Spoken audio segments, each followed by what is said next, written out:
Welcome in, have a seat. Kick back and relax, cause it's that time of the week. How's your day?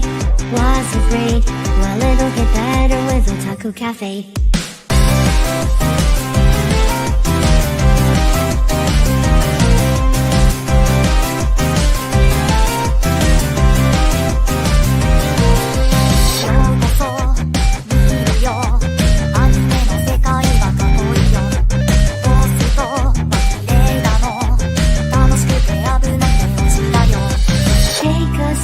Nostalgia, let the memories bloom. All these stories in my head are gonna make me go boom. Kick back and relax, turn the volume to the max, bob your head until you're dead. Yeah.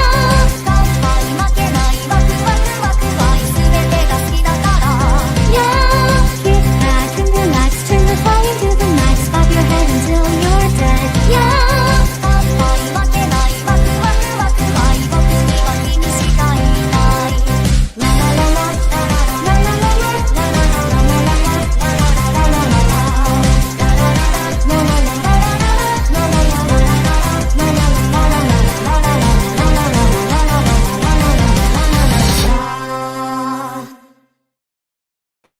Gundam, friends, and welcome back to another edition of the Otaku Cafe. We are at the halfway point of the season. Our one core animes are going to be, we're at the halfway point of them wrapping up. A couple of news, couple of acquisitions, and more reviews, and a what the hell happened in our main event tonight. I am Matt, of course, your co-CEO and your head chef, and to join me, who will be here probably like a half hour or so, it will be Chris. I apologize for Ethan not being here again. He just has not been caught up, but it's all right. What can you do? But without further ado, we still have a show to run. And I know for people that are watching us on Dirty Radio, you're going to get ready for the NXT post-show rewind hosted by the Pro Wrestling Hipster. Check him out. If you're not watching us on the Dirty channel and you're just here, then welcome. But let us get to some of the news that has happened in the world of anime this go around. So first off, the big acquisition for this partnership is between Sony, Bandai Namco, and Gaudi launched. Gaudi launched the strategic partnership. Jointly invested 10 billion yen, or approximately $70 million. A Tokyo-based entertainment technology company in a move that marks the beginning of a strategic freeway partnership aimed at expanding the global reach of Japanese intellectual property and building the next generation entertainment ecosystem. The partnership alongside Gaudi's pre-Series C funding round is set to leverage the strength of each entity, Sony's technological infrastructure and the global streaming platforms, Bandai Namco's robust IP and merchandising operations, and Gaudi's Web3, AI, and blockchain-based fan engagement tools. Gaudi is the creator of FanLink, a platform designed to deepen interactions between fans and their favorite IPs using emerging technologies. We will get more info on this as time goes on, but we'll say this could be fun. It could be not. We don't know.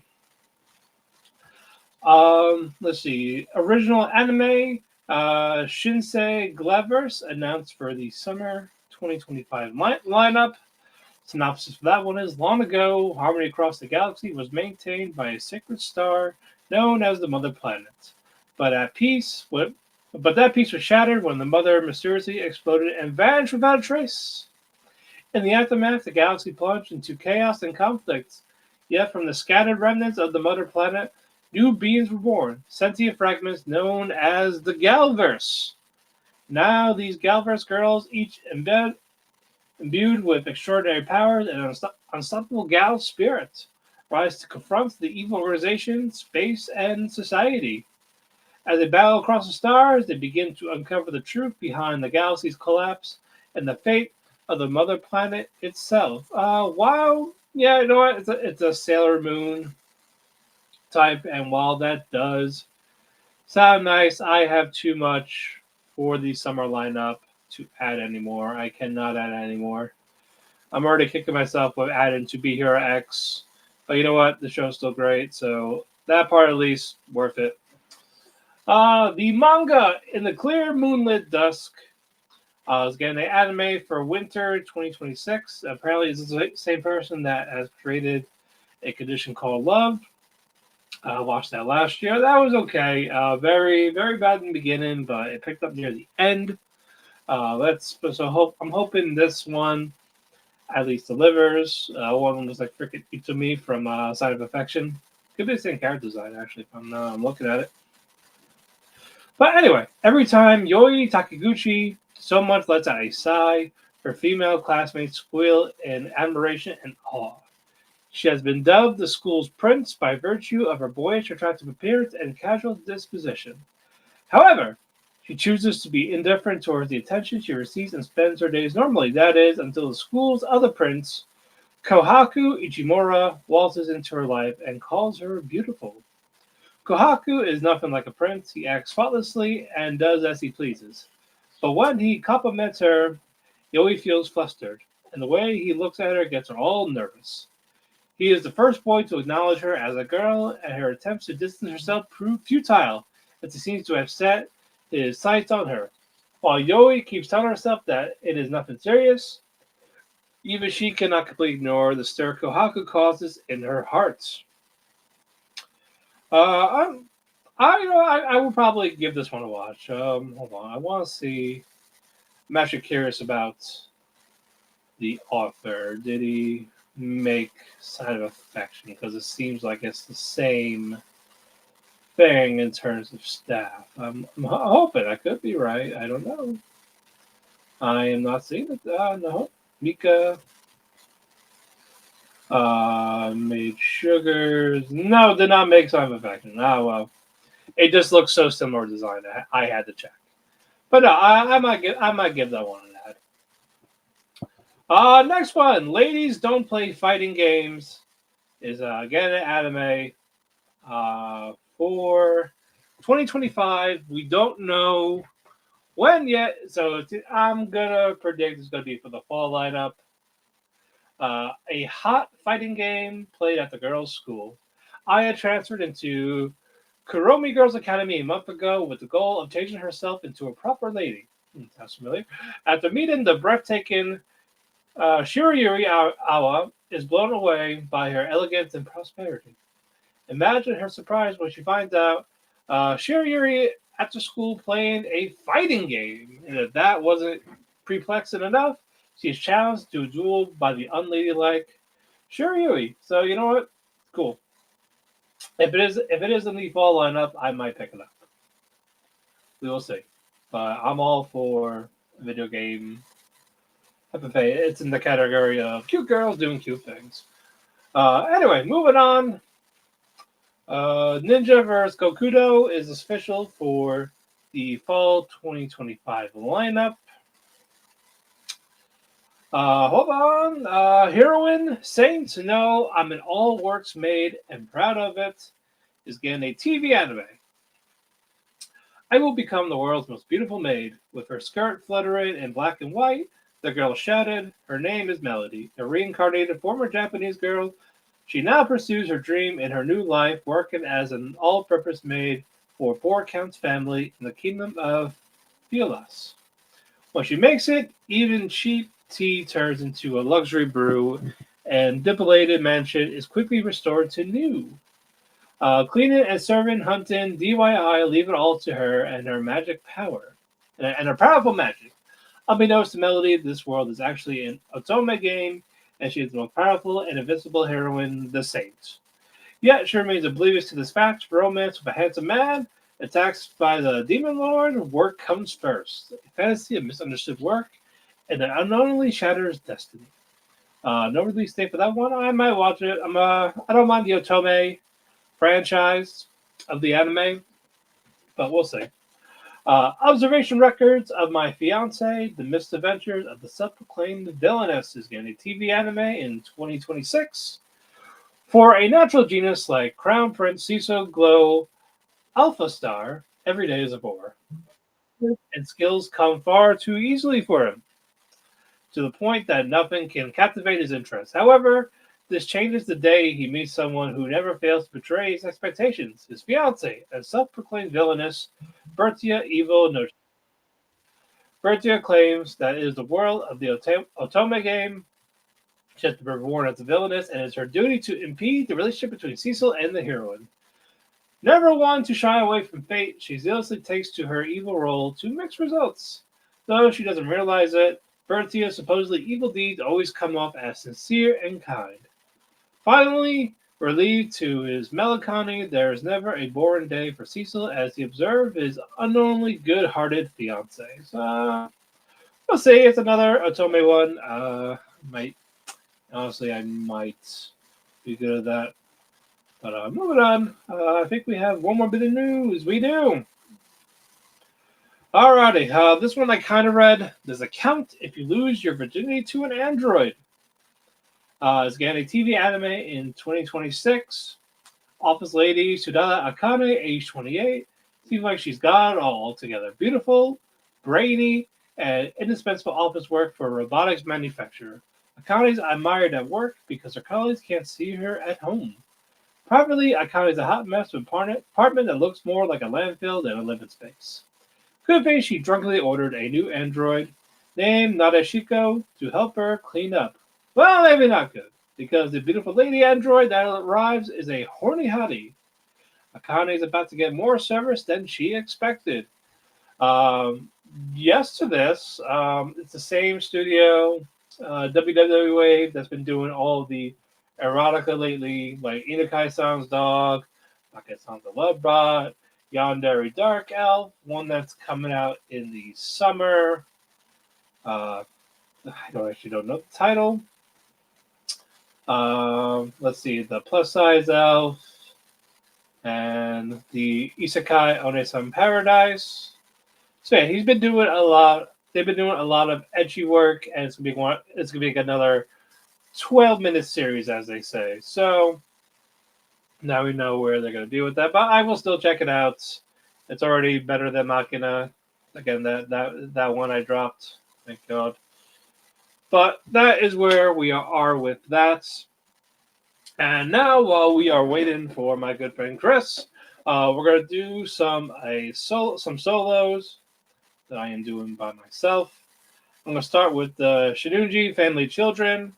This time around, focuses on Minami, who is the athlete of the family who does tennis.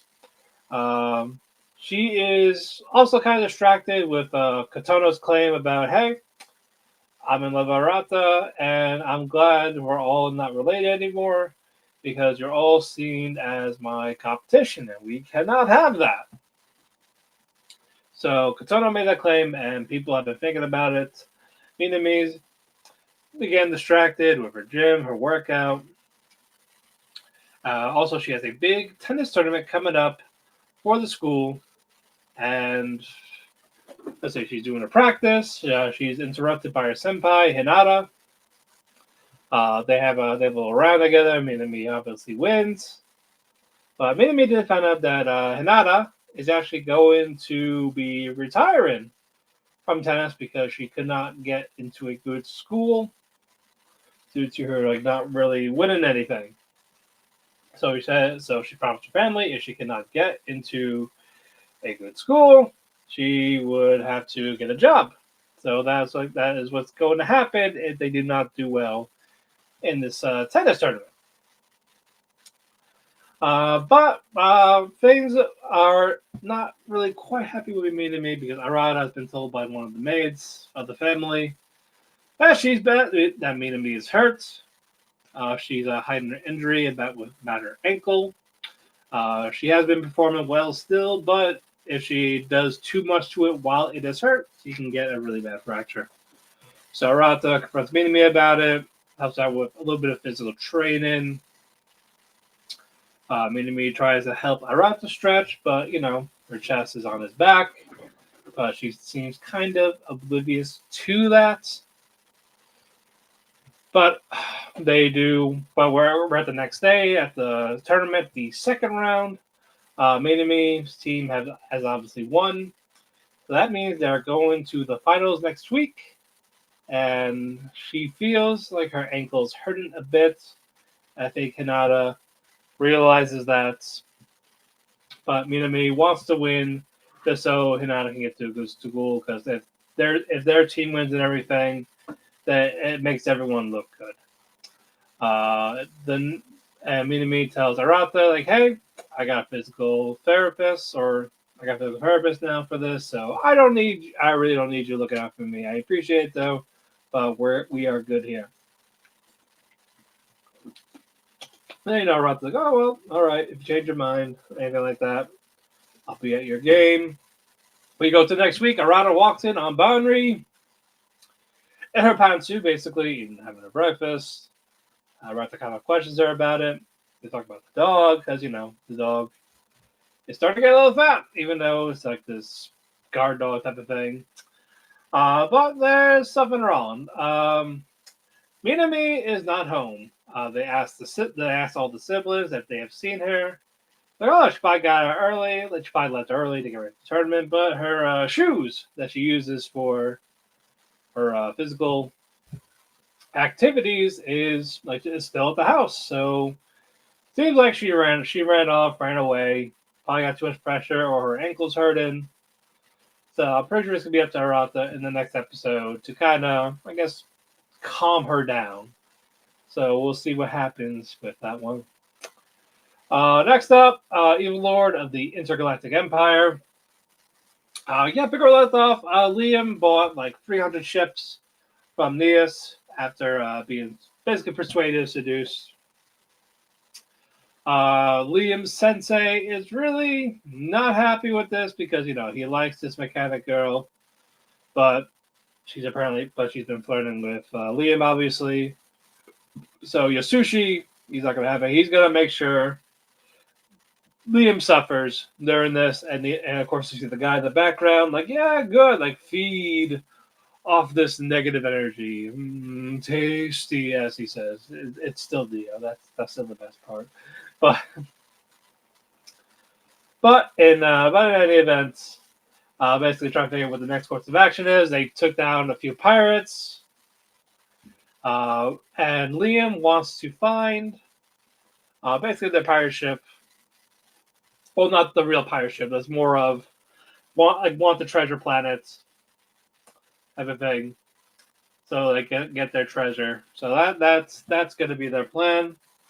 Pirate captain, he sees some people that have fought Liam lost. So he's like, well, they're going to be punished.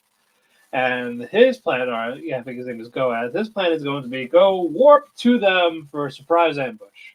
That's what he's going to do. But Liam, on the other hand, is going to go warp to where the pirates are. And he's got to talk to the warp gates. See if they can let him in. He's like, well, they go, you got to pay a toll to use the warp gates. It's like, oh, use my credit. Like you need a noble to back you, and you don't have one right now. So Liam's been kind of doing the begging, pleading, kind of like how he did as a salesman in his old life. And then he keeps getting rejected, like, dude, just stop, go home. But of course, on the other end, Goaz, he's able to warp through without any issues. So that part happened, and the toll people from the warp, they're like, oh well, we see nothing, we hear nothing, so we're just gonna wash our hands. We'll be right back. We're gonna take a break. Oh, we don't know how these people got through. We just got paid. Wink, wink, nudge, nudge. So they all left, and Liam, he goes, like, he never left the building. He sees that all the employees are gone, and he's like, wait a minute, this warp thing is saying it's going to us. Like, no. I'm going to go fix it. So basically make them go back to where they are, where they freaking came from. So that part's great. So Goaz and his pirate crew, they're like really confused. But Liam, he goes over with his ships, aims, fires, makes waste to a lot. And now, like, all right, well, we'll have the other small soldiers, take care of the rest. And they see this giant thing, like, oh, this is probably where the treasure is. We're going to go look into the treasure, and that's going to be where that episode ends. It was kind of funny. Yeah, I found out it is going to be a 12 episode series, so I'm a little upset about that. But I do hope we get more if it's popular enough. I don't know if it will be, but if it does, that would be nice. But no pressure. Moving on.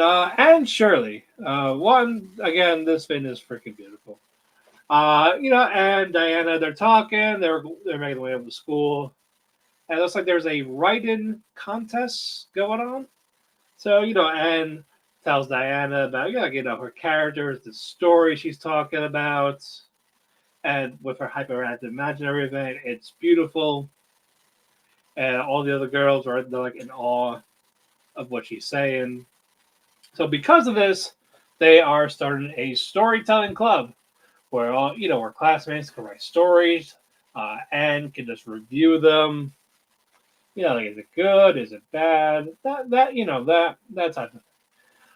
But Diana tried, but did not go over.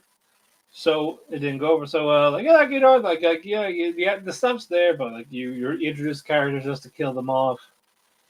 Like we can't have that.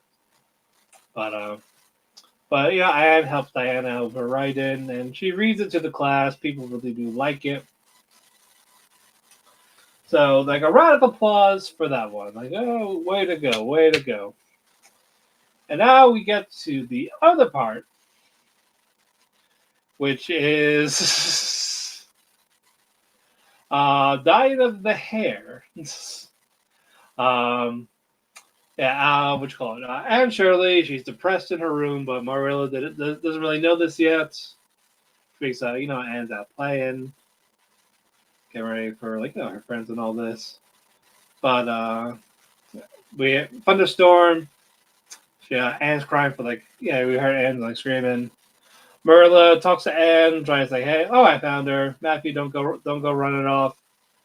Also, a little final tidbit: Matthew and Marilla apparently they're not really married, even though they have the. So I'm like, you know what? All right.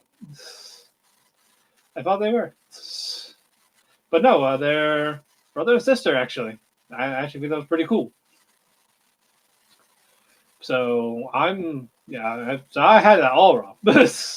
So I guess it's a brother and sister just living together. That's awesome. But anyway, Anne is covering her face in blankets. She doesn't want to be seen. We find out why. Half her hair, is green. It is green because she kind of got conned by this. I guess it's like a traveling merchant of sorts. Princess, she saw about the hair dye. She kind of wanted to dye her hair black. Nice change of pace. But only she got it for 50 cents. But Marilla tried to help Anne, dye it back, wash it off.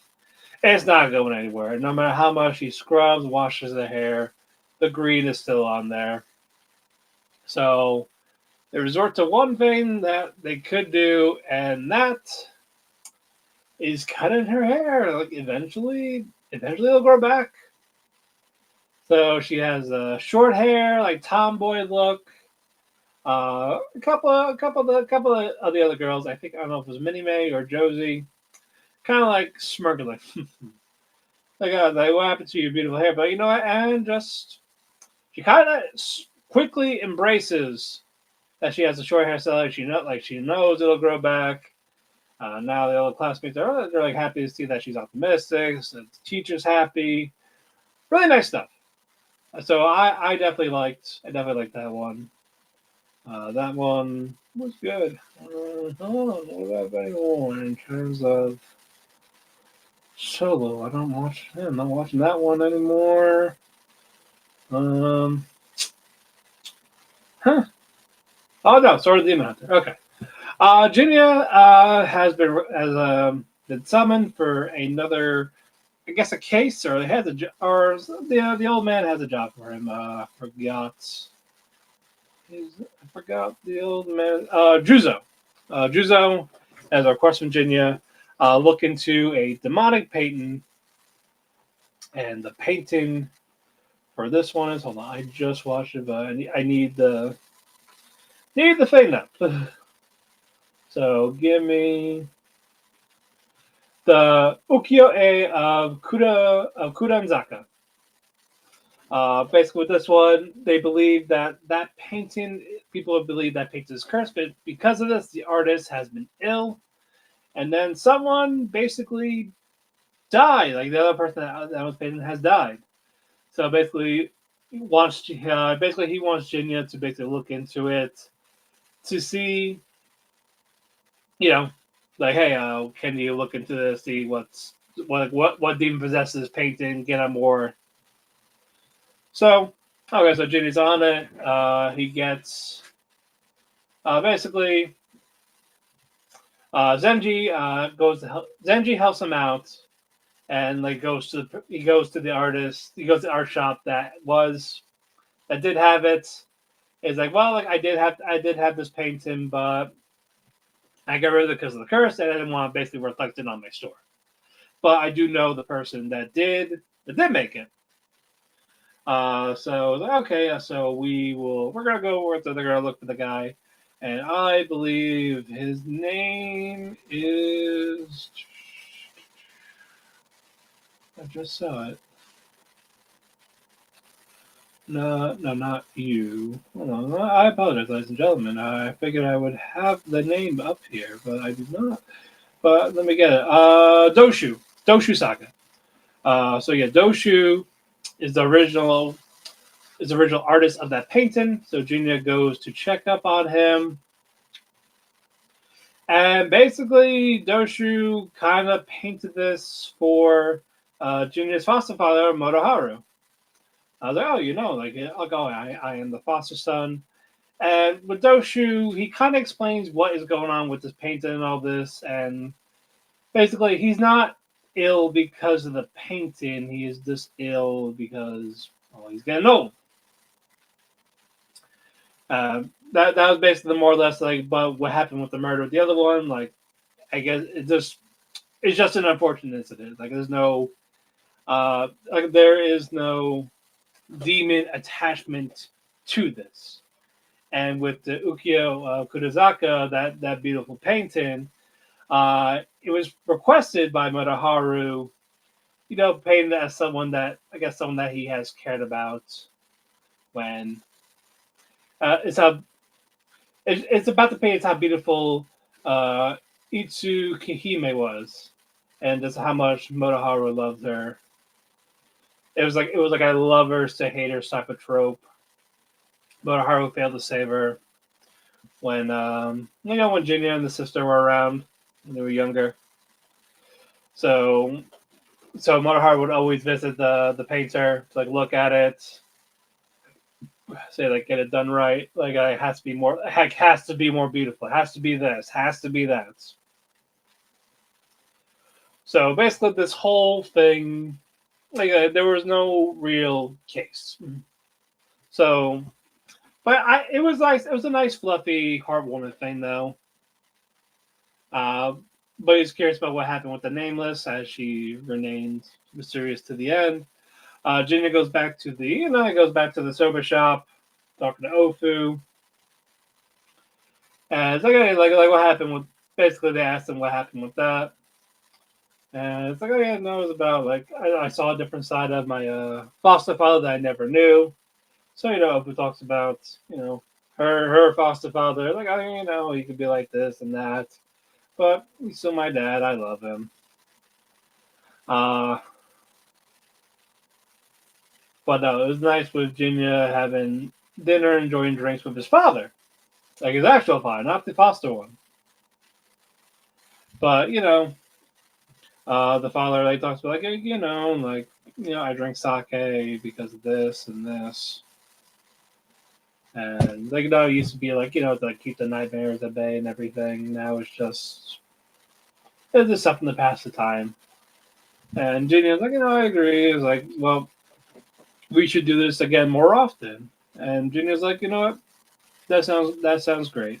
I am down. I am down for that. So end episode there. That was definitely a nice one. I really liked it. I am going to move on. Yeah, already did Yeah, where did my freaking? All right, I'll start with Zatutabi. We are picking up where we left off from episode 5 with Chika and Koyomi. They're still at the island. Yeah, Awa Shimura. Yeah, they're at the Otohime no Yu or the Torisaki Observatory. Still, and of course, it's Japanese summer, so it's always hot as hell. And it got to the point where uh, Koyomi got a tan, very tanned up. I will say though, it is just kind of weird seeing the end of an episode continue on to like half of the next one, and the second half is just a new adventure. I'm getting kind of used to that, but I just thought that was weird. But to the next adventure, they're at Shibuya. So Shika, Koyomi, and Yui this time. So three of them, high school friends and all this. So they're kind of reminiscent on that part. They travel around to Shibuya, which I have been at, and it is a beautiful thing. But yeah, they're in Tokyo, Shibuya Sky, mostly in that Shibuya area. What do you call it? Miyashita Park, Shibita Pachoko, uh, the Yoyogi Park, and of course the Tokyo Metropolitan Government Building Observation Deck. That's where at the end to get a beautiful night city with the sky and the lights. I thought that was really sweet. Like they talked about how they missed being able to hang out almost every day because they're all classmates in high school, but now they're college adults, don't get to have that much time all three of them together. So that was just nice for them to enjoy that together. End episode there. I really liked that. I thought it was pretty sweet. Um, it's not a bad show. It's just a tour educational guide thing. It'll probably get like I think maybe one award. I'm not too sure. And hello there, Chris. The man that excels at the service. How you doing? How you doing? I'm all right. Work sucks, but what else? I know work sucks. I only did one together, and that was Zatsutabi. Which one? Zatsutabi. Okay, cool. The weakest of our together. Yeah, that's why I started with it. Like I'm pretty sure Chris won't care if I did this one. I did it. I did it. All right, all right. Do you have any solos so I can get a break? Yes, I don't need to talk about Takamine because we did it last week. Yeah. Um, I'm going to save solo, not solo. I'm going Fire Force for last because it was a really good episode. Okay. Um, I think the only one besides that is boy girl relationship. Okay. Uh, so it's next day. Um, you has to play you Himari and Me? you. Yes, you, Matt. Me? You are stuck in this love triangle with your childhood blue-haired best friend who's a bitch and this busty brown-haired chick. Um All right. but Okay. they're planning a study session. But Himari's older brother hates Yunochi's or Enomoto's bloodline because his sister her he has like a major beef with her sister. Um so she's not allowed to sleep over at his house. At, so Right. they plan to do it at use your house, Matt. My house. Oh Where shit. yeah.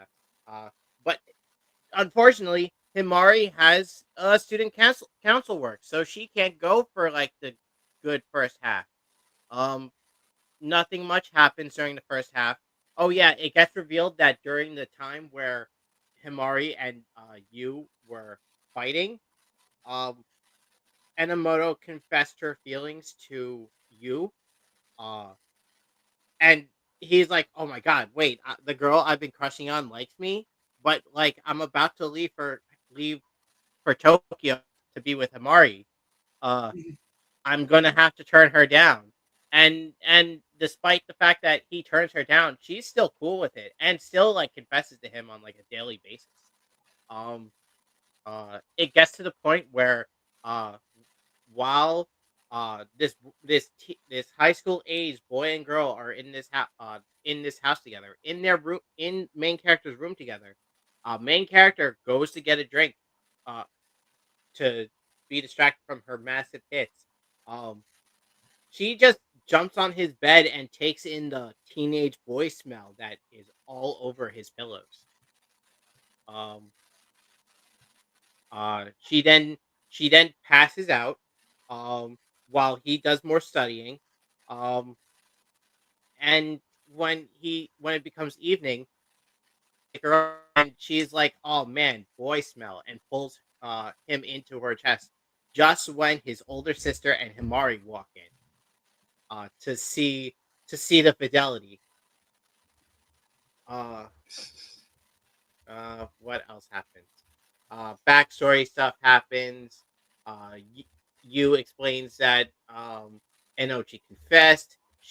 Himari tries to like not freak out, because she told him, "Oh man, yeah, I'll support your feelings and stuff." It gets revealed that uh Himari's older brother, Enomoto's older sister, and Yu's older sister all know each other from high school. Um, their like rivalry isn't as uh bad as the older brother or as the older siblings like make it out to as the younger siblings make it out to be. Um, and then on the way home after successfully studying, um, Himari explains to her older brother that, "Oh yeah, I know I'm lying my ass off to you and Enomoto about that I don't have feelings for you, uh, but I don't know how to get myself out of this." And her older brother is like, "You need to just not fucking lie, you dumb bitch." Uh, and um, uh, she's like, "Oh yeah, yeah, okay, I'll just not lie, because then I can like tell you that I love him." Uh, and the older brother is like, "I mean, it doesn't matter, because like if you fuck this up, which I know you will, because you're you, uh, I'll just like adopt him to be my son-in-law and disown you." Um, and then after he makes this comment, Himari thinks about it, and he's like, so what lies have I been telling? Seriously. And then the older brother like hard breaks and beats the crap out of his younger sister with words on how she's a failure at life. Um and that she'll never succeed as long as she continues to be a dumbass. And then that's pretty much for the episode, except for uh, flash forward to the next day where Yu passes his makeup exams with straight hundreds, and there's that. Uh, Next up is fucking Fire Force, the climax of the fight between Shinra and Captain Burns. Uh, we're starting off with a flashback to Burns when he was a little child, when he was Right. just a little priest in the order, um, where people were complimenting him like, "Oh man, this dude just focuses and prays. Doesn't matter what's going on around him, he'll just fucking pray." Um, Whatever. Who cares about that part? Uh, but the fight turns into a battle of the generational's conviction and their pride. Uh, Burns saying, uh, I'm a Simps priest for God, and all I need to do is believe in him, and if he wants to lead this world into destruction, I will let him." All right. And Shinra's like, "Fuck you, that's stupid. If you old bastards are gonna let this world break, then uh then the next generation needs to be the stubborn ones in order to keep hope alive and keep pushing." And he's like, "That's cool. We'll see how this turns out." And they fight. They fight. Shinra finally getting the upper hand, uh, unlocking some blue flames in his feet, breaks through and knocks Commander Burns out. Um, Uh, what else? Uh, Commander Burn compliments him, sees him, gives him a little more recognition than he gave him before. Uh, and then Shinra asks him, "Hey, old man, what? Why didn't you dodge any of my attacks?" Because he was just blocking them, like, and punching him back, and never once avoided any of his strikes. And he's like, "You're the future generation.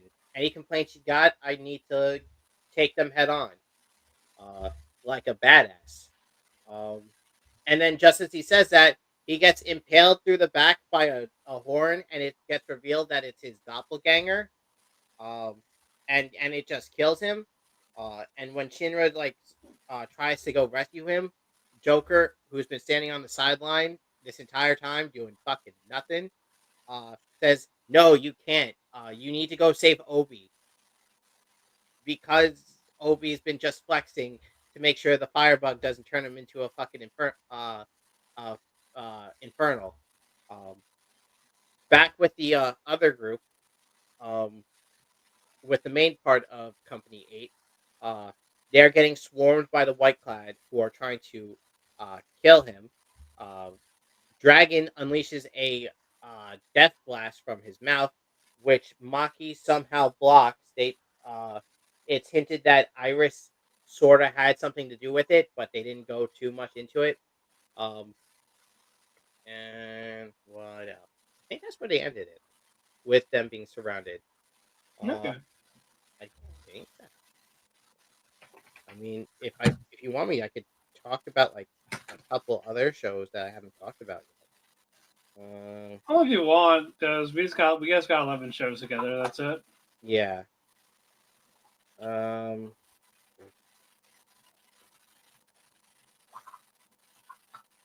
I guess I'll talk about.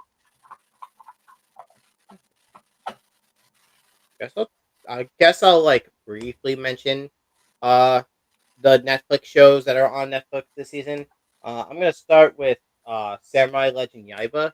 Uh, from what I've seen so far, this is a great show. It's made by the creator of Detective Conan and Magic Kaido. Um, Right. and it's one of the returning series that had anime series in the past that are getting revamped. Um, Okay. Stars a kid who's like fucking 5, 10, somewhere in between. Yeah. Yeah. This was the 90s, right?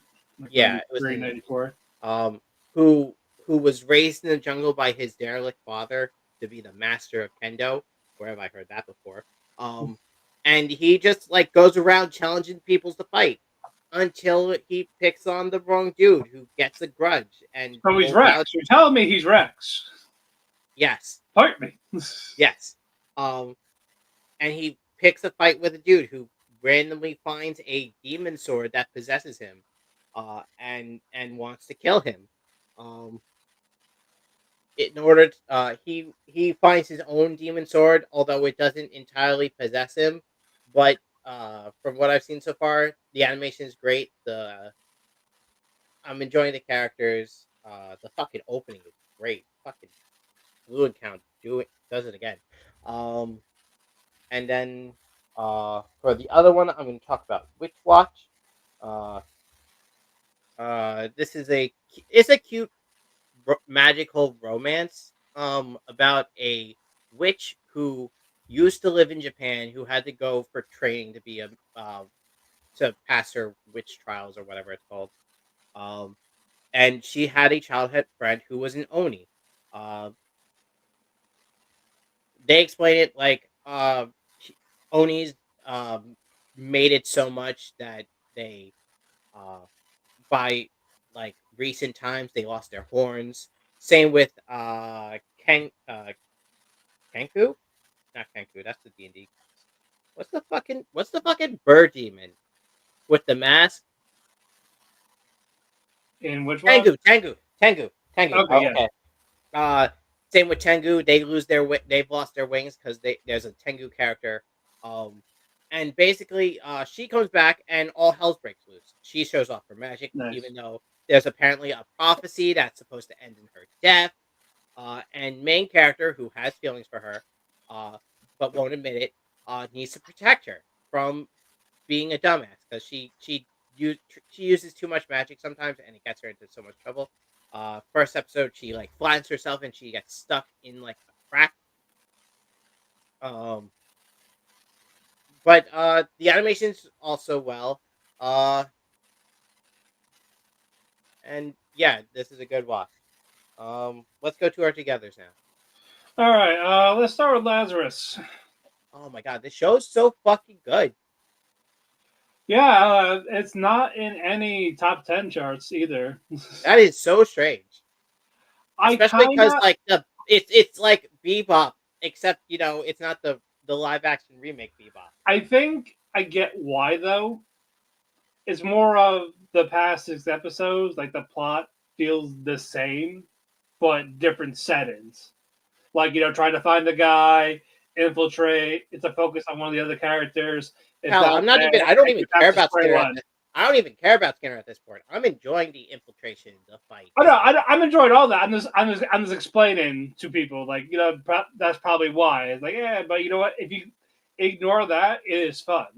Hell, like Bebop was sort of like that. Yeah. Oh yeah. It was just bounty hunting and a little bit of Spice Life. You'll get some with Jet Black. You'll get some Ed. You'll get the other one. Yeah. Yeah, the other one.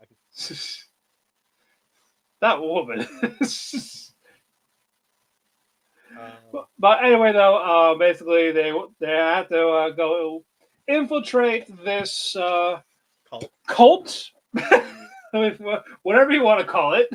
I mean, it's a cult. It's pretty. It's a cult. It's like they're like it's like a futuristic Amish thing. Like, oh, we don't believe in Well, no, woke. no, it's a straight up cult. I mean, like they believe in the AI based off of Skinner that plays God that's not connected to any like out Yeah, so external none of sources. that woke media or anything that's in the outside. We only believe in what the good Lord AI brings us to the table now.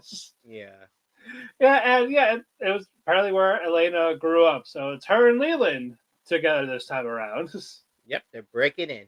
Bring it in, and you see they're all. I think that's too much swear. It is like a fucking village, like something you see from the 1800s of what they're wearing. All this, like, oh my God, you're back.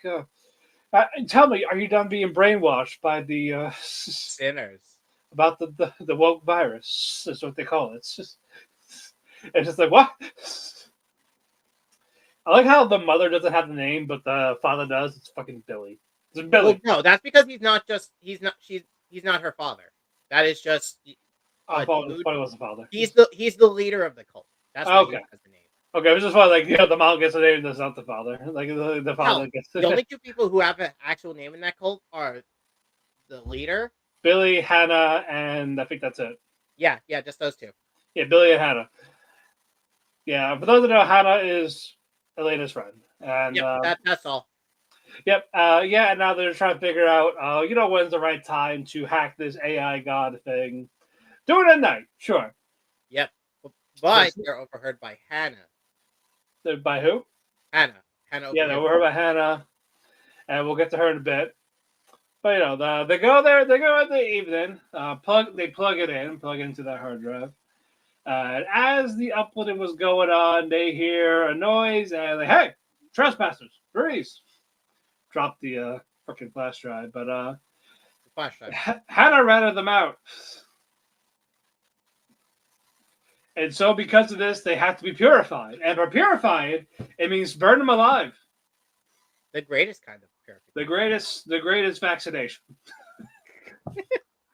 Burn them alive. But yeah, Elena, there's the other hand, is like, why? Like, because you left me.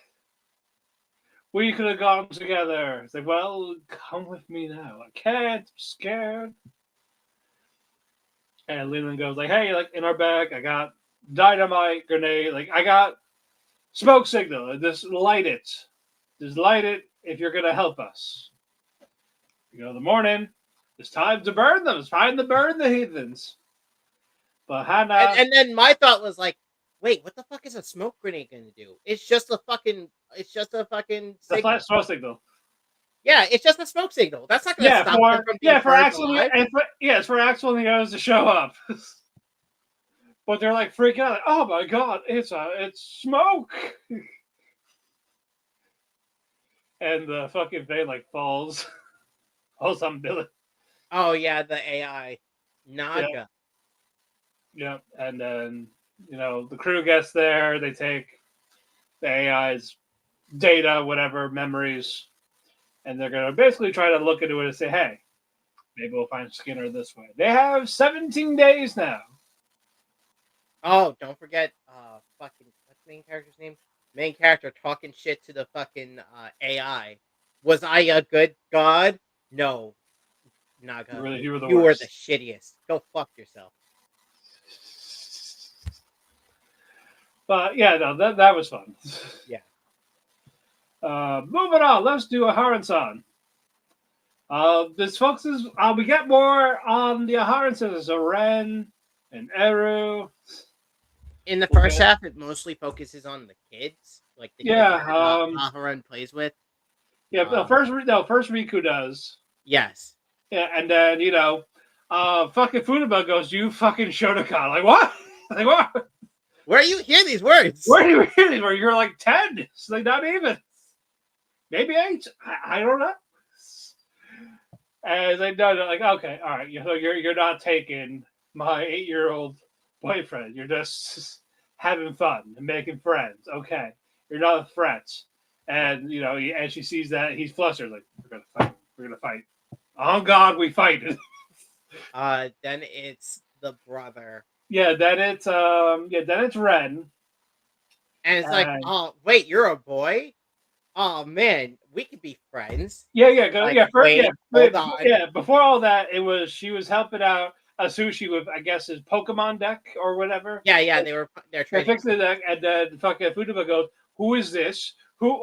Stop with these Shotokan girls."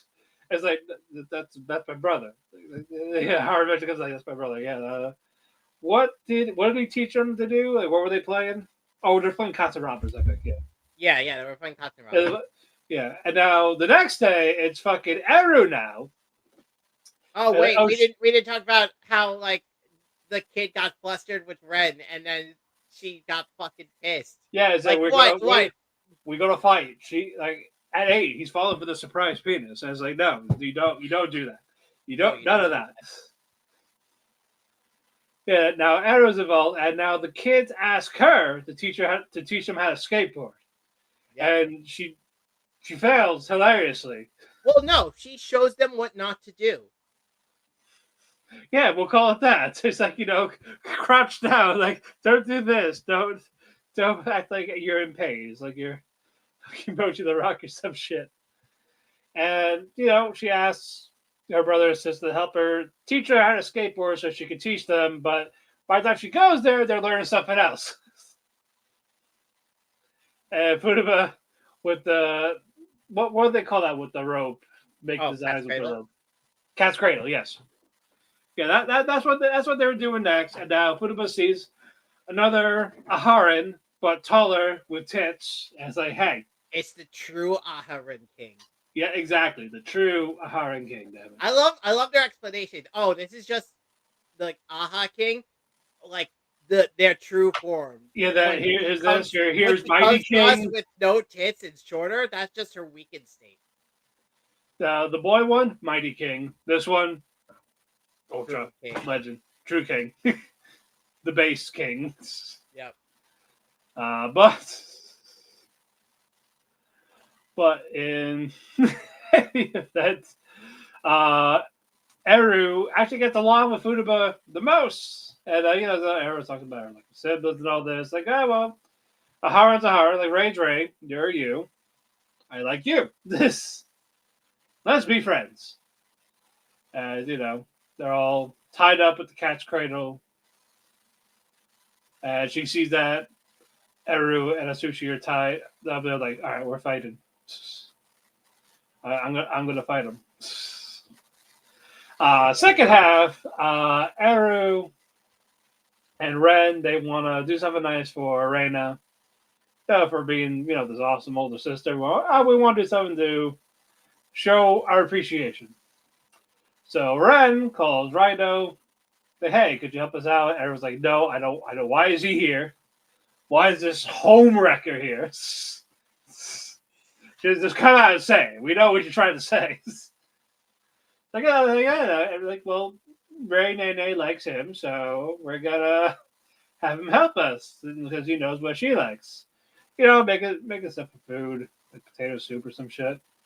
And then Eru, she's getting pissed off. Like, well, that just shows that, well, I want to do this on my own. I can't do it with this homewrecker here. So Eru and Ren, they get a little bit of a fight, and Ren runs off crying. So Eru, whatever that lesson she learned from Buddha yesterday, she forgot all about it until now. Because, Ren's like, yeah, I do make her happy. But you make her happy in other ways. Like, nice save. Like, you're right. She prefers me more than you. But, all right, like, maybe Ren's home. Rhino and Eru, they go back. Ren's at home. But fucking the Shotokan, Riku, finds Ren. They talk. Ren cheers up. Ren goes back home. They embrace each other, brother-sister hug. They make the food. And Ren makes a dessert for Eru. The show, but here's my appreciation for you. And it was just sweet. It was a wholesome episode. What do you think, Chris? This is a good show. Yes, it is. By God, it is. All right, moving on. Let's do Kowloon.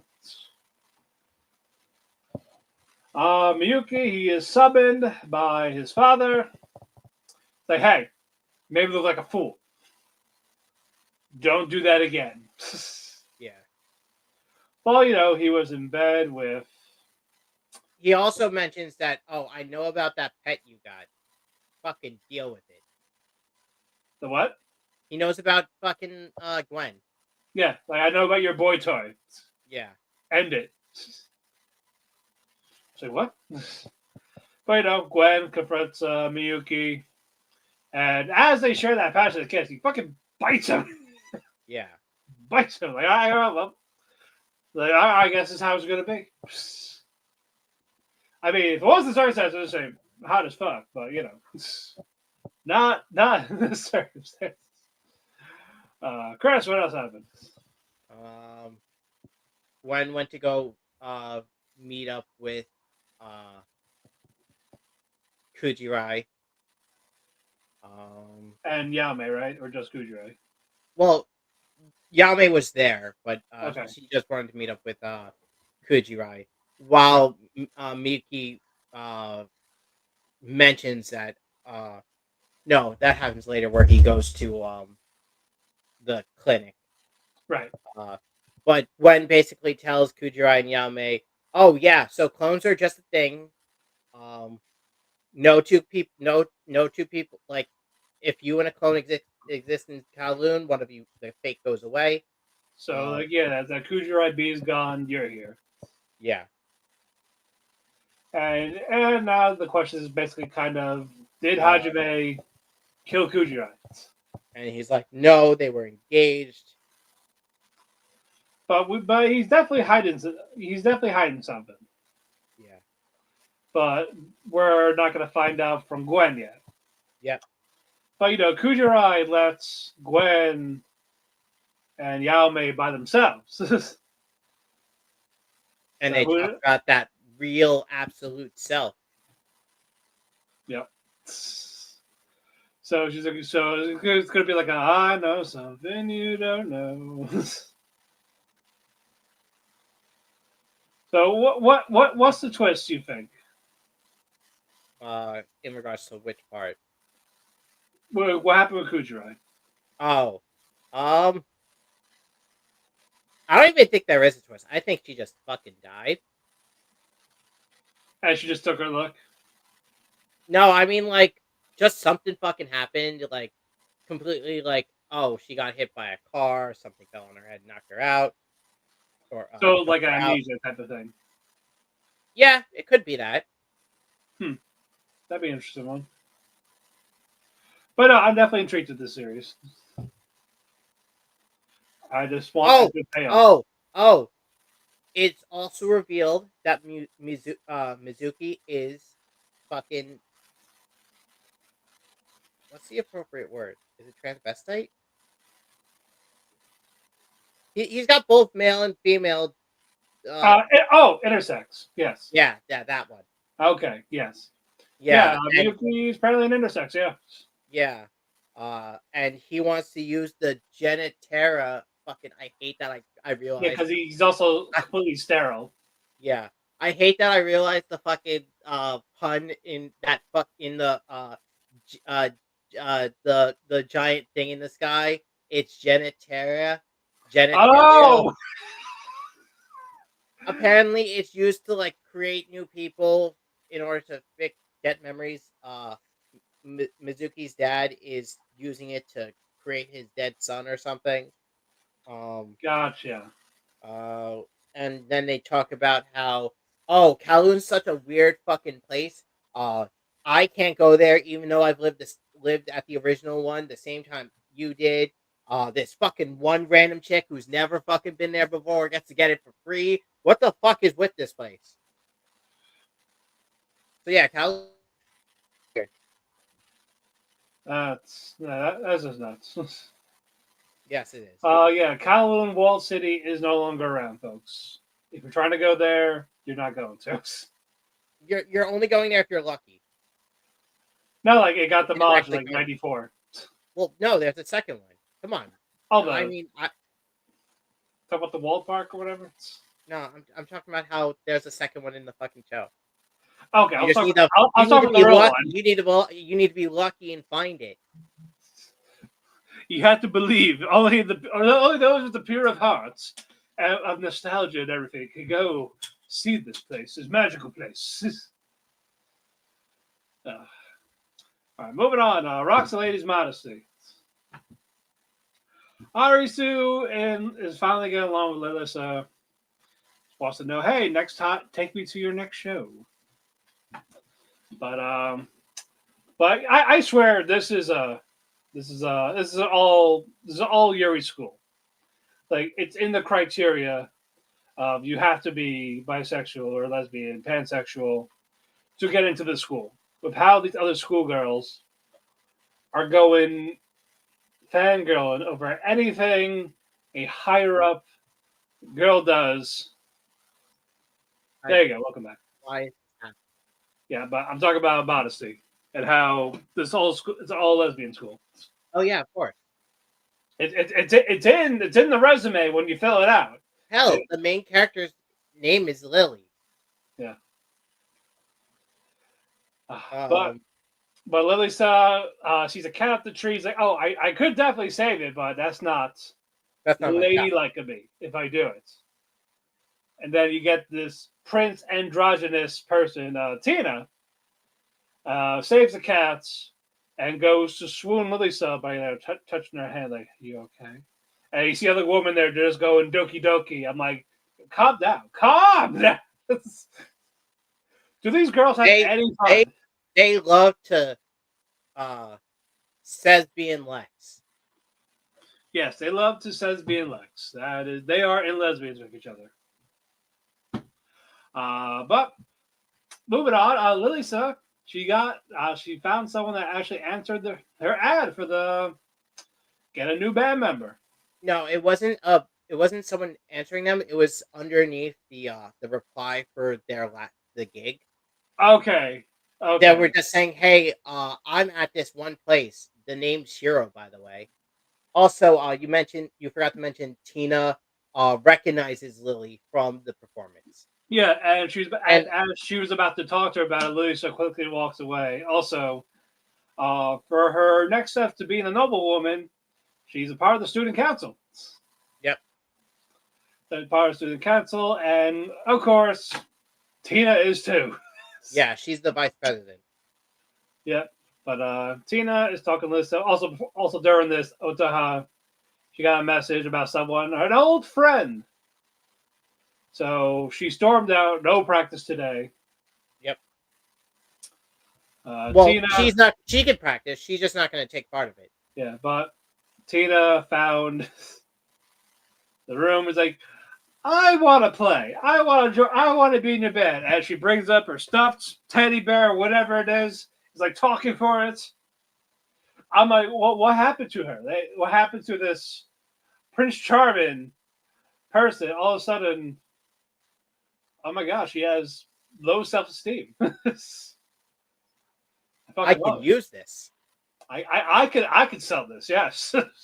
uh, but so Lusa doesn't want her involved, but it's like, what can you play? I can play piano. I was like, great, play piano. She's awful. And Luisa doesn't know how to turn her down. We'll get to them again in a bit. Now it's Otaha. And Meeting up with Shiro. Yeah, with Shiara. And he's like, hey, you have a new guitar lady? I saw her. I heard her. She sucks. She's not compared to me. So I invited you out here to join my band. I don't care what you have. I'm still going to stay with this chick. Because she lets me fucking curse her out and comes back for more. She loves And, that shit. Yeah, I was like, yeah, no, I like her. So no, I am in lesbians with her. So not you. But fine, still come to my show. Show you what I got. I'll show you my finger skills. So is she the bassist? Isn't she also? Yeah, she's a bassist. Okay. Yeah, so she's like judging Lilisa on the bass guitar skill again, and she's not the best at the bass. And by the way, you still have that guitar pick. Oh, I gave it to someone. I see. All right, now we go the other. Lilisa doesn't know how to reject Tina, but Tina falls down. As Tina falls down, she's got big tits. She had been wearing something to basically hide them to keep the androgynous look because she also has mommy issues. Everyone has mommy issues. Well, I mean, I don't know about Tina's issues, but we can already like label Lisa's mom as a huge cunt. Oh yeah, for sure. It has to keep that certain image, this boy like charm type of thing. Lisa fell on top of her, and of course, Otaha and Shira just nice. And Otaha introduces up to Tina. Like, oh yeah, I play piano. Great, you're on keyboard. Oh, by the way, I booked the gig. It's a battle of the bands next week. Fun. What? We have a pianist who can't play. And has a week to learn. She's gonna learn quick. I can't wait. I can't wait to watch that. Oh, it's gonna be so good. All right, moving on. GQuuuuuX. Another lover's quarrel with Amate and Yan. Because she can't handle that someone else knows about the Kira. Yeah, and someone else is mad that someone else rode her Gundam. Like, only I can. No, it wasn't the fact that she rode the Gundam. It's because she competed with Shun. That's my job. It's my guy. Yeah, I'm supposed to ride with him. I'm supposed to ride him. It's gonna turn. I have a prediction that this is gonna be the love story is gonna be worse than fucking orphans or iron blooded orphans. Yeah. Yeah. It's not as bloody. I don't know. So basically, what happens? Basically, they don't know how to basically make up. Amate, she picks up her Haro or whatever, leaves. And I was like, "Oh, you were here. Now you're not here." Everyone's questioning about what to do with the GQuuuuuX because it has the special fucking unique bullshit top weapon that no one else is allowed to use because of the war. They're still trying to find the red comets. But the new types have to die. That's why we made cyber new types. Yep. To kill the new types. Yep.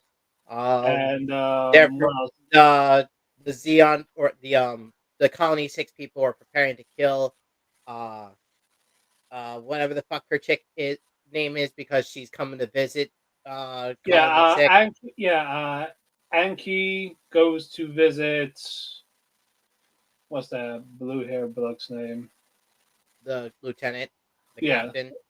yeah, it goes to visit Lieutenant. And it's like, all right, look, we just want the GQuuuuuX. Give you the money. Well, The- no, they go to they're talking to the team that Mashu's working with for the clan bat. who are they? Who's that So clan? the Pomeranians. Oh, Pomeranian. Okay. Yeah, they're like, hey, we'll give you the money for the GQuuuuuX. You can win your battle tomorrow, and then you can Just give it fuck back. off. Yeah, they just give it back after. We just want the GQuuuuuX. Yeah. And And then she's and to find the red comet, but who you don't know where that is. yeah, no.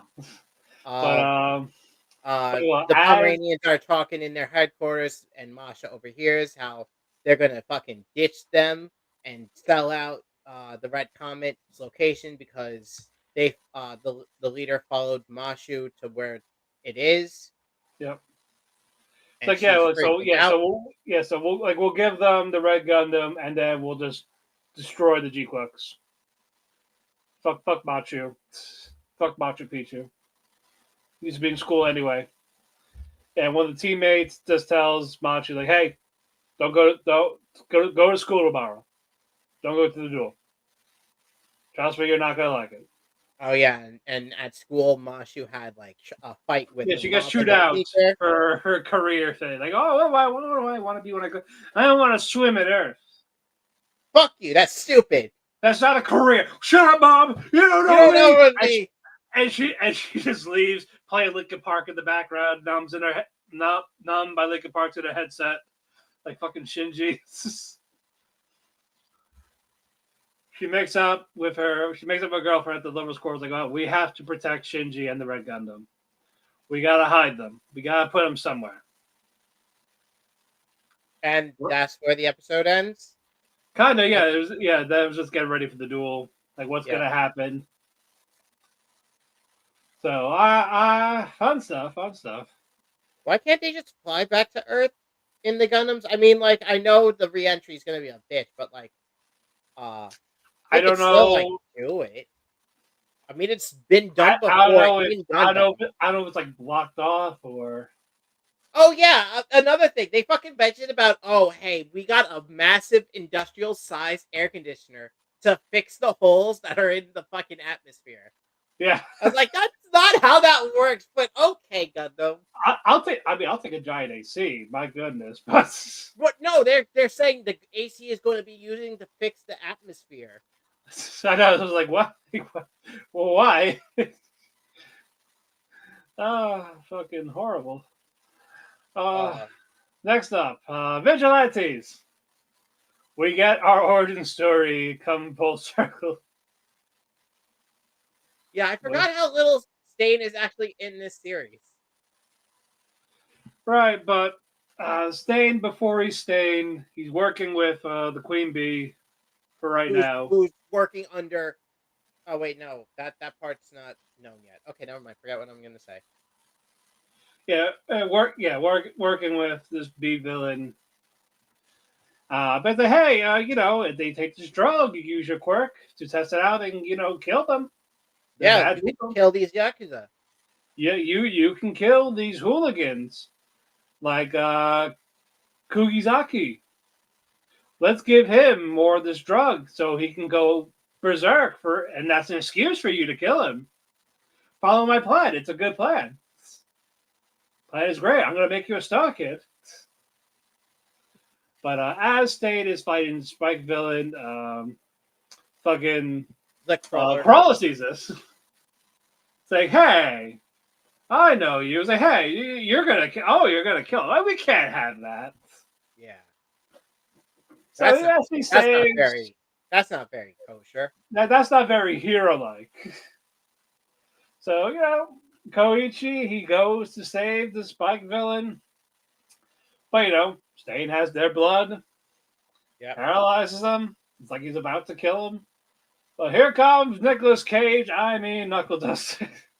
He's such a badass. I fucking love him. He's such a good character. He better not die. I don't think he dies. Okay. I like no.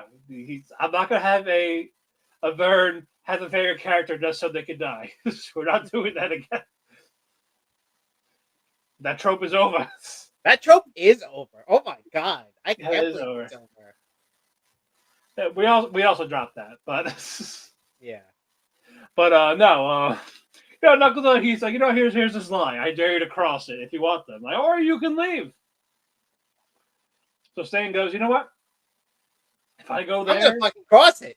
yeah, if I go there, you're gonna counter, you're gonna hit me, and that's not gonna be a good thing. So I'm gonna leave. But Is real what I quick, would say. if what you thought I say, bitch, as he goes there, Knuckles, he crosses that line. It's like, I thought you said don't cross the line. I said him. Didn't say me. Yeah. So I mean, And he fucking knocks him out and calls him a bitch who can't do shit without the mask.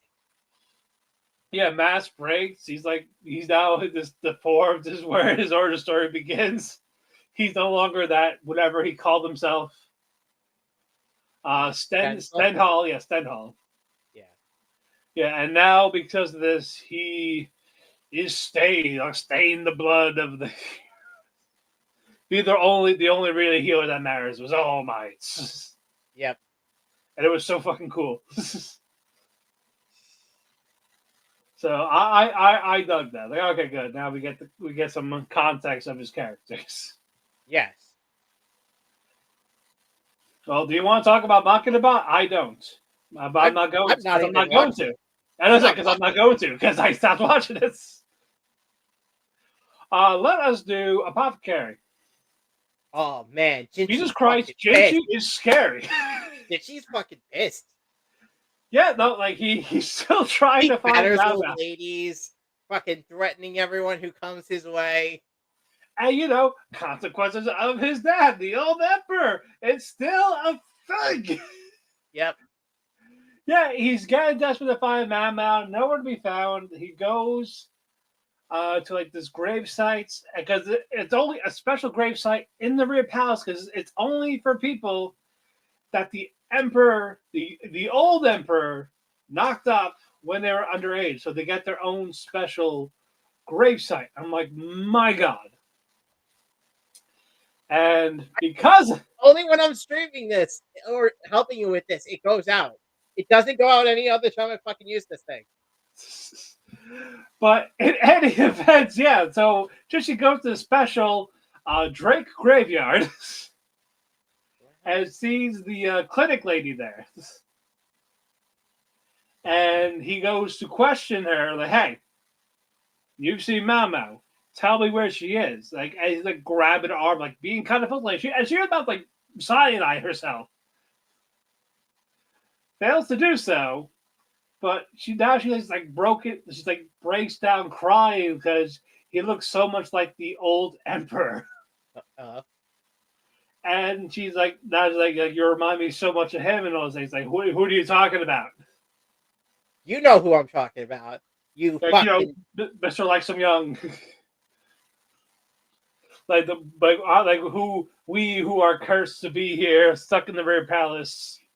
We're all the victims of this. Did you explain he gets arrested, the reason for the graveyard? Yep. Okay. Yeah. Fuck times ancient China was. But yeah, she gets taken away, and she tries. Oh yeah, you mentioned. She cyanides herself. Yeah. That was fun. That was fun. Yeah, and they're talking about who is the lady's name that resurrected? Yeah. Yao? No. What? Oh, the resurrected chick. Yeah. Isn't that Sui Ren? Yeah, because then she goes to see the lady in waiting, or sorry, Luhan. She goes to visit Luhan's thing, Uh-huh. but turns out she was never there. It's someone filling in for her. So Yeah. Jinshi grabs this innocent doppelganger, screaming at her, and she's Where's the crying. drugs? Where's the Mau? Where's Rachel? Where's Rachel? Where is she? She is a 354 Maple Boulevard. You must save one of them, Batman. You must save one of them, did she? Your precious Mau or this lady in waiting. But everyone in that palace, like, we know nothing. She has not told us anything. She just basically said, "Wait here, so now Luhan is involved in this." Yeah, he blew up a fucking door or a gate. Yeah, and now also, Laka knows Mama's missing. Yeah, he blew up a fucking door. Yeah, by charging at it. And fucking, we got our new character. This guy's kind of sus already. Rahan, who is Lakin's apprentice. I thought that was his son. Oh, sorry. I'm sorry. That's right. You're right. That is his son. Yeah, his adopted son. Yeah, that's the biological nephew of Rakan. No, I think this guy's cool. I think he's just fucking, trained by his dad, so he's just like him. Yeah. Um, but no, he gives Jinji some info. Like, oh yeah, you might. I got some of these that you might find interesting. Like, what do you want to return? Like, just cover my father's destruction. Just give us some off of the destroyed gate. Just give us a discount. Yeah. And we call Shatifin. Yeah. So basically, wheat. The price of wheat is going up, and the price of iron is going up. Yeah. Wheat, which is important because the price is being the palace isn't receiving as much for the wheat, so that means someone's stealing the money. Yep. And for the iron, that means people are making weapons. Yep, and we cannot have that. So I'm excited for the next episode. I am too. But man, Jinshi, I should have gave him Boy of the Season last season. I'm regretting it now. If you give it to him now, I probably can. But moving on, let's do Windbreaker. Oh man, poor Haruka keeps getting fucking teased. Yes, and I love it. But also for people fucking over Tsubaki, fuck you. He can fuck all of you up. Just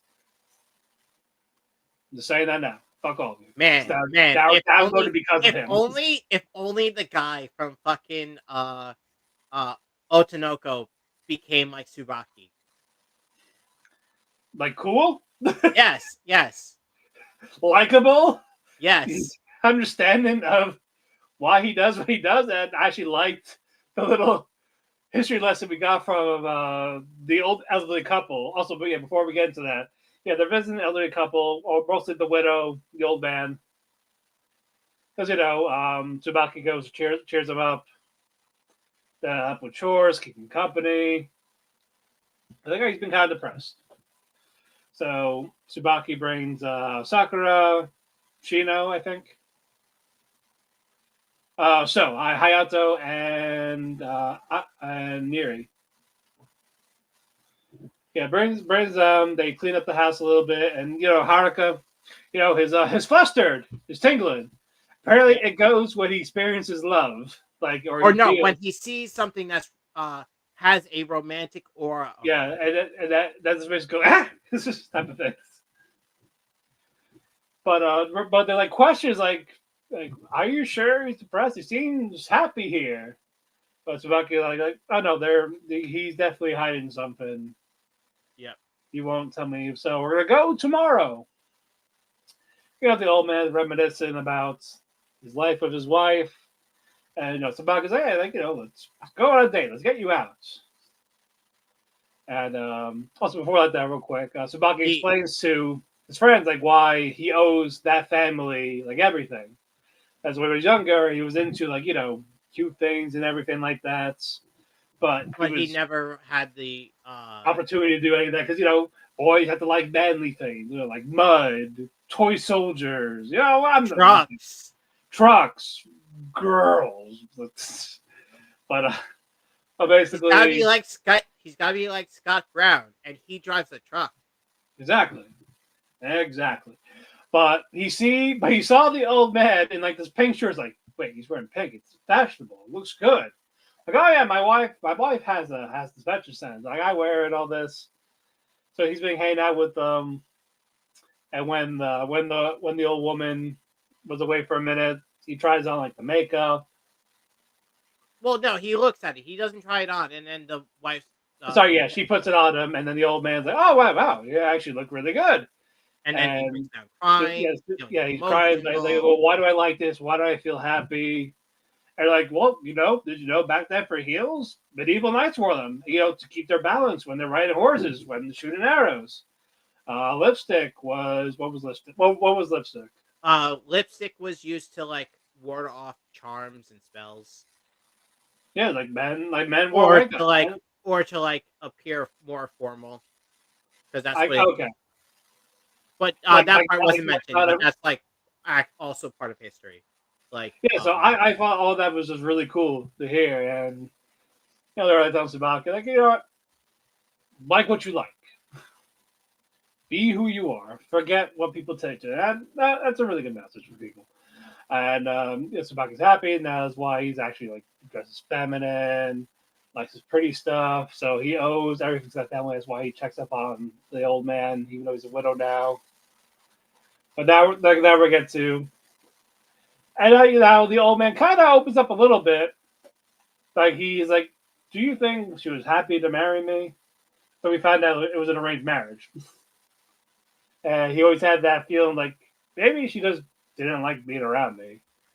And then fucking Hayato's like, "You're wrong."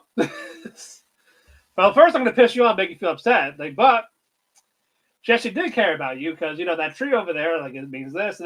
Yeah, she planted that for you. To call you an idiot.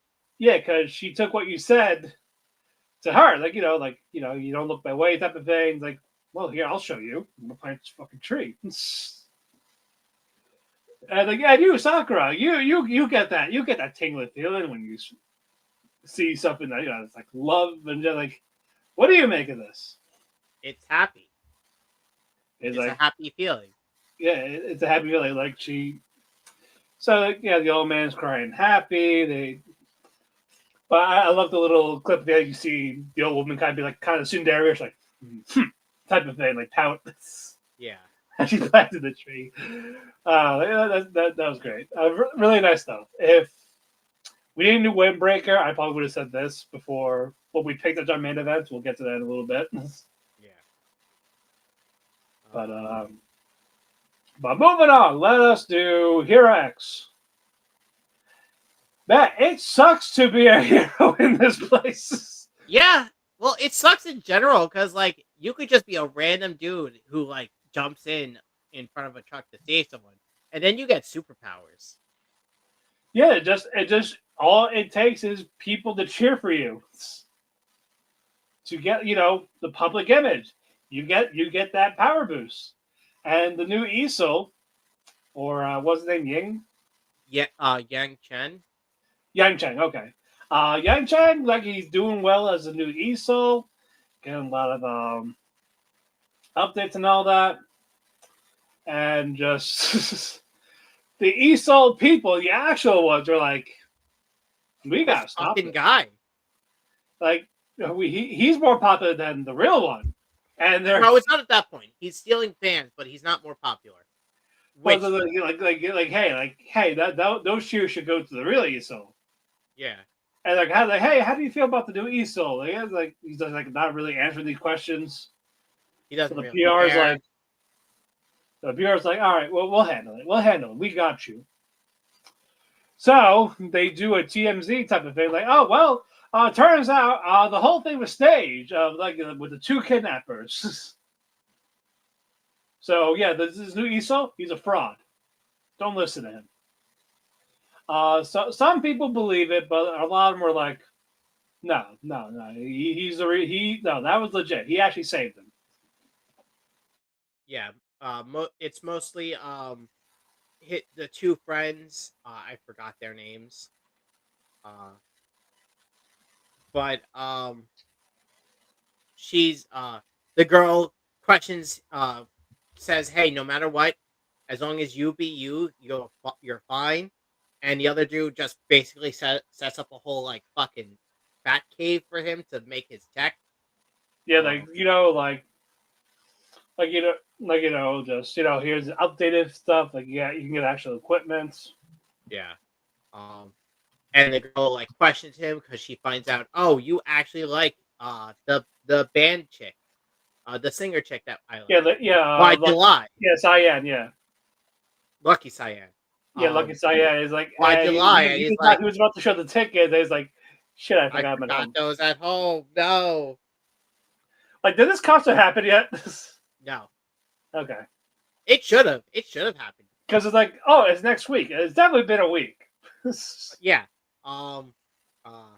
And it turns out that the dude confessed to the girl, and he's like, "Oh man, how are you gonna answer?" It's like, I don't know. I might accept it. I might not. Depends on like what happened.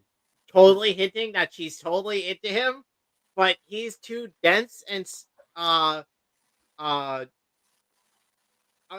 not confident enough to like tell her how he feels.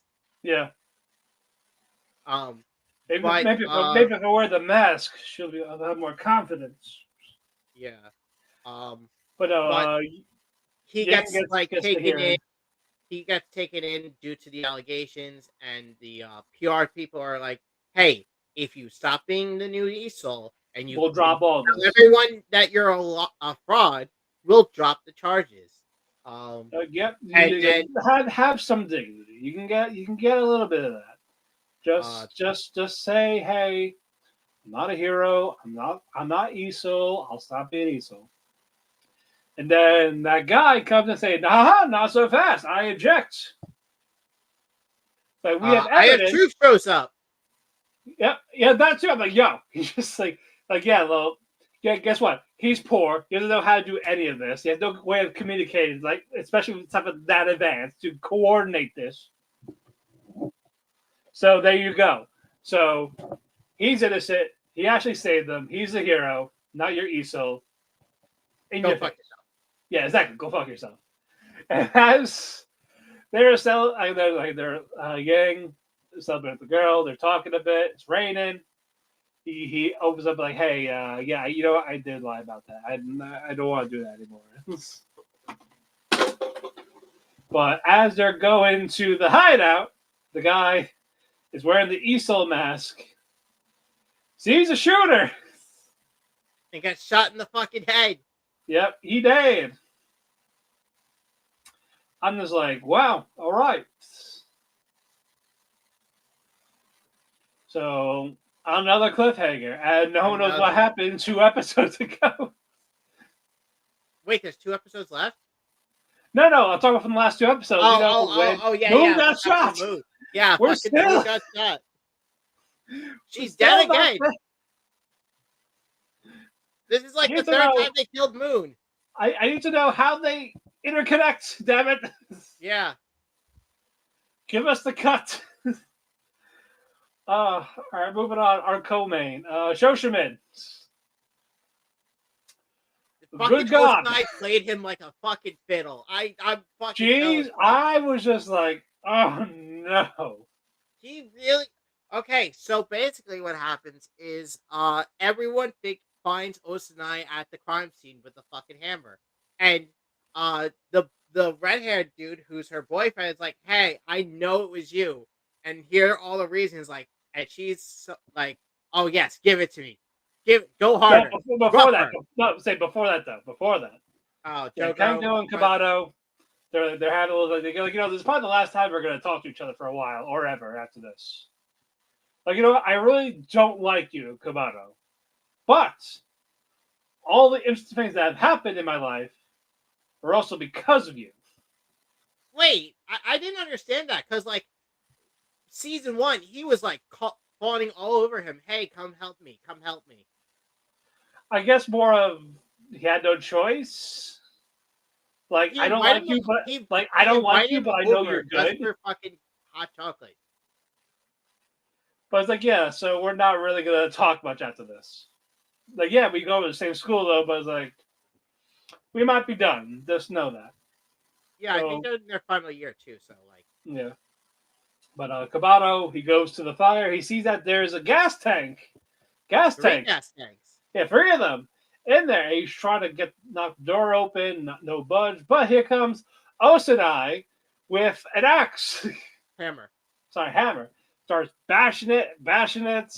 She was enough for them to reach to grab the gas tank. He's like, man, thanks. Like, what were you doing here? What do you mean? Well, no. First he's like, or no, he's like, oh hey, I have a question for you. Did you get taller? It's like, yeah, I finally reached 150 centimeters. And then he asks, like, so why are you doing this? Like, oh yeah, I know you're the fucking arson. Why are you fucking doing this shit? And before like she can answer, Yeah, Urino comes. and it's like, I caught oh, you red-handed. Starts chasing her. And then we get to, I know it was you. Like, what? I saw the receipt you had for a bookstore at that time where the fire was around that area. You called me saying, what was I doing? Like, hey, it was red, all this shit. Like, so explain yourself. No, Right. I'll talk after you go more. You need to go harder. You need to go rougher. Give it to me like you actually mean it, bitch. I mean, she's just like, yo, come on, cook me. Like, come on, I do it like fucking Kobato. Be like him, damn it. And she's just like I know you're in like the newspaper room at one time. You were reading my stuff. And you have the hammer that they have, and then she's just like, okay, here's why you failed. My friend works at the bookstore in that town. I said I wasn't going to make it. Pick me up a copy of that book. And she gave me the receipt with that book. You can check my text if you want. We could call her. Yeah, call right her. now. Yeah, we can call her right now. And it's like, and he just goes, nah, I believe you. He's like, why? Why? You don't know. I was actually helping you behind the scenes this entire time. I'm going to catch the arsonist. Yeah, I was gonna catch it. But what about? And I was worried about you because you're a fucking idiot, and you'll as soon as you like meet the arsonist, you'll fucking get your ass handed to you. And then like while he's like confronting her, he gets text messages like, "Oh hey, the arsonist was caught. Cool beans and stuff." Yeah, so like, oh yeah, did he get caught? I guess the person got caught? And it's like, how would you know? So she set up someone else to take the fall. Yeah, and he believes it. He believes that, oh, wait, she's actually this good person, and I was blaming her. And then she roasts me. Oh my god, I'm a fucking failure. And he runs off and like a bitch. That episode. Wait. What? Then Kobato is like, comes out of the shadows. Man, that was awkward. Now we need to talk. Because you're the actual fucking arsonist, you crazy bitch. Yeah, so let me ask you the real questions. But I swear these 20 minutes flew by. I thought it was like 10 minutes. All of a sudden I see the credits. I'm like, what? What? What? It felt so quick. Good. It was so quick. But don't worry, the real shit's happening next episode. Hopefully. But I'm just like, my goodness. Man, I'm gonna be fucking disappointed if nothing happens next episode. Yeah, I'm also gonna be disappointed if Kobato takes her back. He's gonna have to, no? I mean, it's either she gets arrested for being a fucking arsonist, or they get back together. I feel like they'll get back together. And this is gonna be like 10 episodes again, right? I think there's no official thing. How many episodes? Yeah, it just still says question mark. That's on MAO. that's fun. Yeah. But while you're doing that, our main event, Summer Pockets. The real Summer Pockets was the friends we made along the way. Yes. Okay, And there's what? 4 more episodes. Or And what? if it's 20, If it's then 10, there's if 4 it's more 10, yeah. episodes. But what the fuck? I have don't know.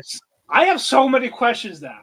Also, is this the end? Is this this an ending? Because I know this is based off a fucking visual novel. Because Is this arc over? Is he gonna go to a new girl? Is she I also? think he's going to a new girl because it said there was going to be multiple ending or it's based off a visual novel and there's multiple routes you can go on to.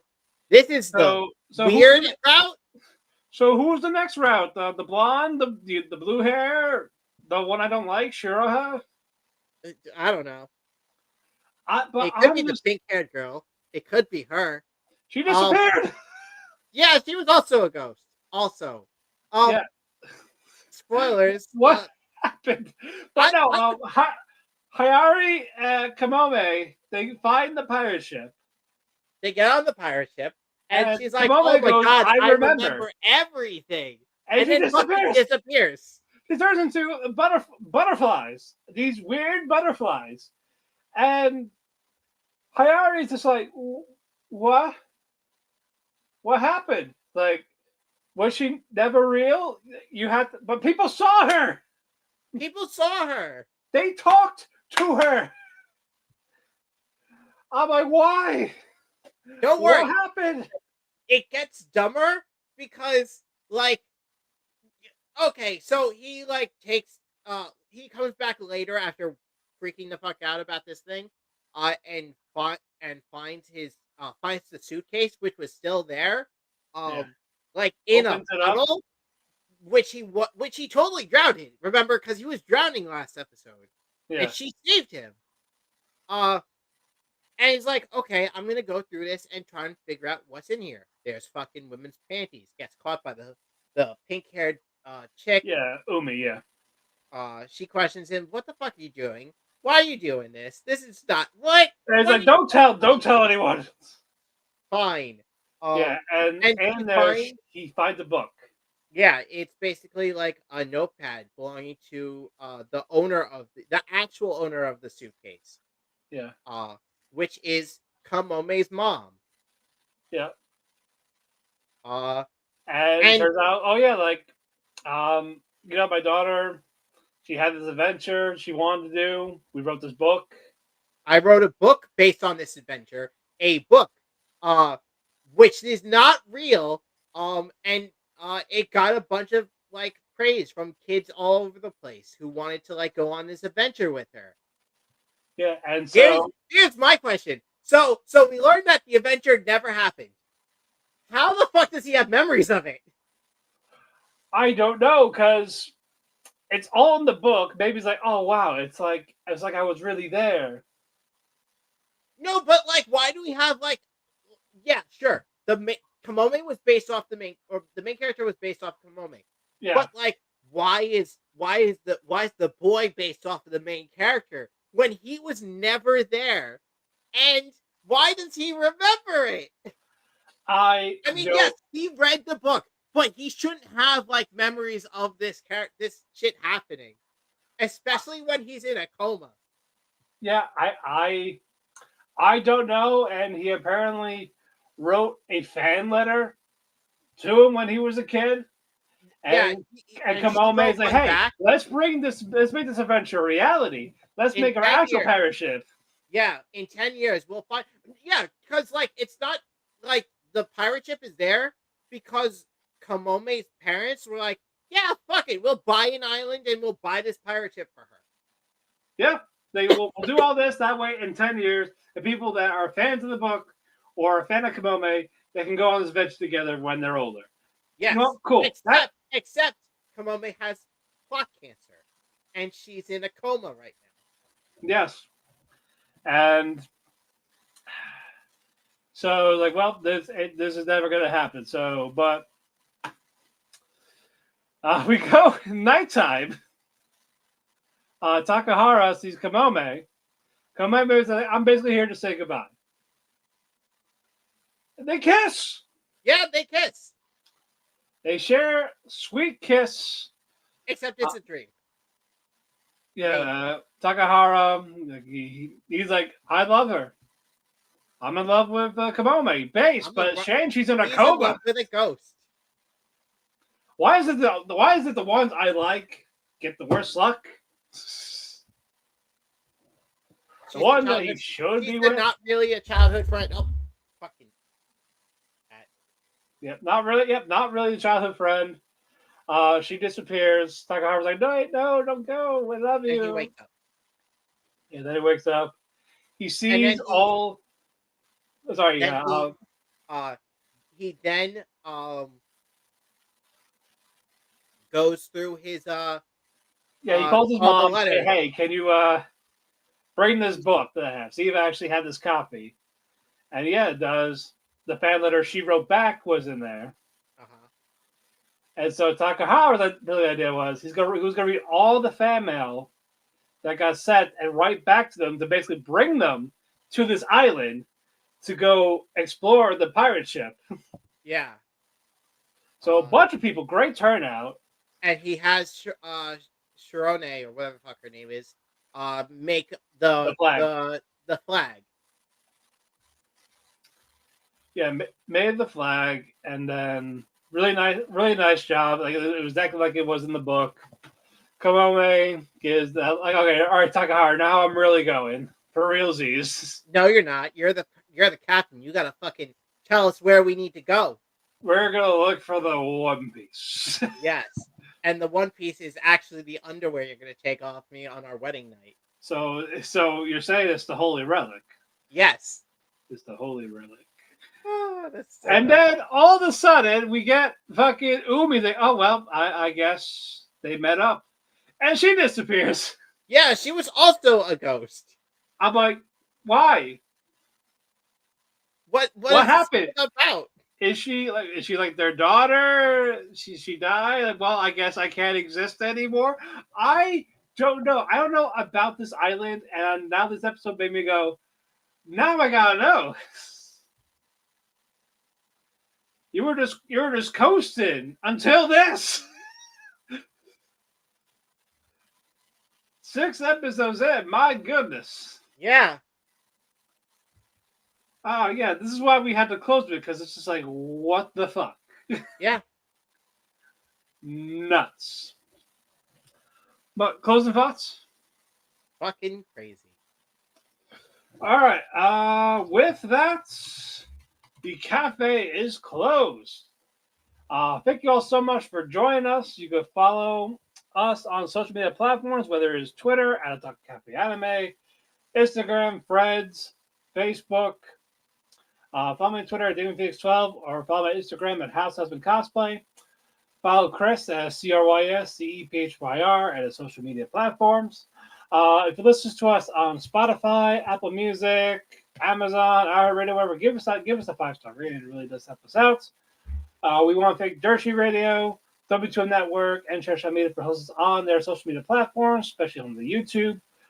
Just type into W2M or Dershi Radio or Chairshot Media. Follow them and follow us there on the replays. If you want the video replay, just type us in on YouTube. Or just type in Otalku Cafe in Google search bar. You'll find us basically everywhere on the internet. Thank you, Sean, for being our editor. And we will be here next week. Who will join me? I don't know. It could be Ethan or it could be Chris. Who knows? But until then, figure it out. Oyasumi and good night. See ya.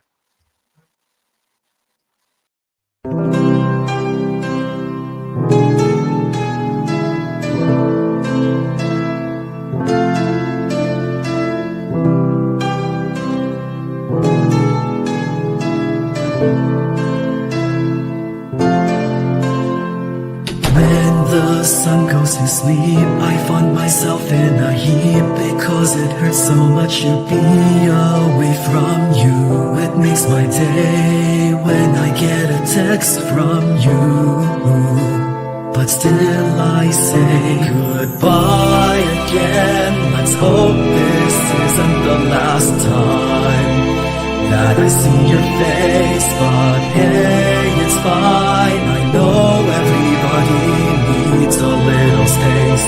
There's no one to blame. Goodbye again. Let's hope this isn't the last time that I hear your voice, but it's your choice. I can't keep you here forever. Just promise me that you'll come back.